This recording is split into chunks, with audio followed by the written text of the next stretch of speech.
जैसे मान के चलें कि यूके का जो वायरस में आमतौर पे 1 से 1.5 को पकड़ रहा था, मतलब 2 वायरस से जो इन्फेक्ट हुए वो 3 तक पहुंचते थे लेके, उसकी टेंडेंसी में बढ़ोतरी होके वो मान लीजिए कि अब 1 जने से 2 की ट्रांसमिशन होनी शुरू होगी या 2.25 की होगी।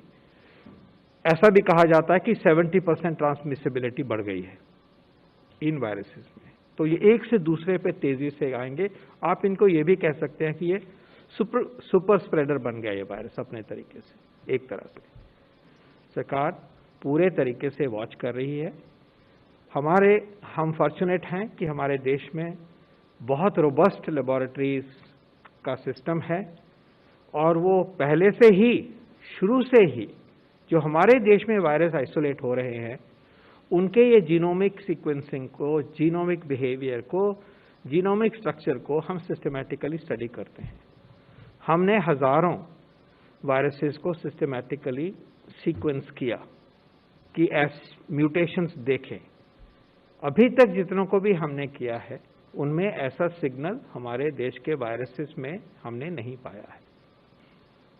लेबोरेटरीज ने अब वायरसेस जो यहाँ आइसोलेट हुए हैं उनकी ट्रैकिंग करी हुई है और हमें जहाँ तक भी हमारे पास डेटा अवेलेबल है उसमें ऐसा सिग्नल, ऐसी म्यूटेशन हमने डिटेक्ट नहीं करी है।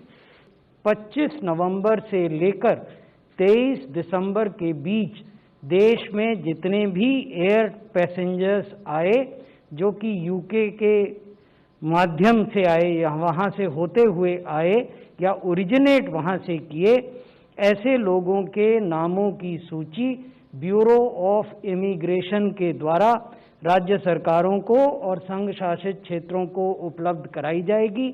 उस सूची के आधार पर जो राज्य के सर्वेलेंस पदाधिकारी हैं और जिलों के सर्वेलेंस पदाधिकारी हैं वो उन लोगों का संपर्क करेंगे, उनके सैंपल्स लेंगे, उन सैंपल्स की जांच होगी और उसके बाद जो भी रिजल्ट आता है उसके आधार पर आगे की कार्रवाई की जाएगी।